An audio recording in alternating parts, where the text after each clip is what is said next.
Les gros salaires sud-africains vont être de nouveau lourdement taxés en Afrique du Sud. Un amendement à la loi fiscale a été annoncé mercredi par le ministre des Finances du pays, Pravin Gordhan. Avec une croissance prévue de 0,9% cette année, le ministre tente de trouver d'autres sources de revenus. La plupart des analystes pensent que la nouvelle fiscalité est équilibrée. Une taxe a été instituée sur le sucre pour améliorer la santé. Les cigarettes et l'alcool prennent 8,5% et le carburant augmente de 30 cents. La TVA, qui s'applique à presque tous les biens, ne change pas. La TVA est une taxe régressive. Une augmentation générale de la TVA pourrait avoir un effet dévastateur sur de nombreuses classes socio-économiques inférieures. Les pauvres paient un peu moins d'impôts, mais les riches en paieront plus. Nous devons trouver l'argent pour remettre de l'équilibre dans les comptes. Alors, où le trouver? La taxe sur les entreprises ne peut pas être augmentée car cela risque de faire fuir les investisseurs.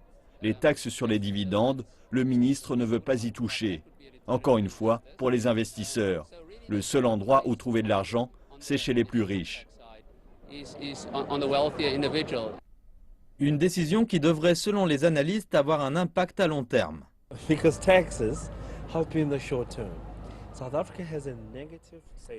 Les impôts aident à court terme. L'Afrique du Sud a un taux d'épargne négatif.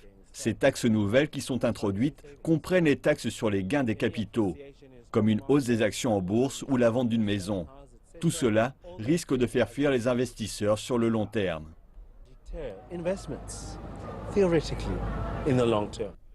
Le ministre a aussi prévenu les éventuels fraudeurs. Le nouveau système mis en place par les pays du G20 et de l'OCDE met en place un partage des informations fiscales et prendra effet l'an prochain. Les multinationales et les particuliers riches auront peu d'endroits où se cacher. Les organisations représentant les pauvres saluent les nouvelles mesures et profitent de l'occasion pour faire un peu d'humour.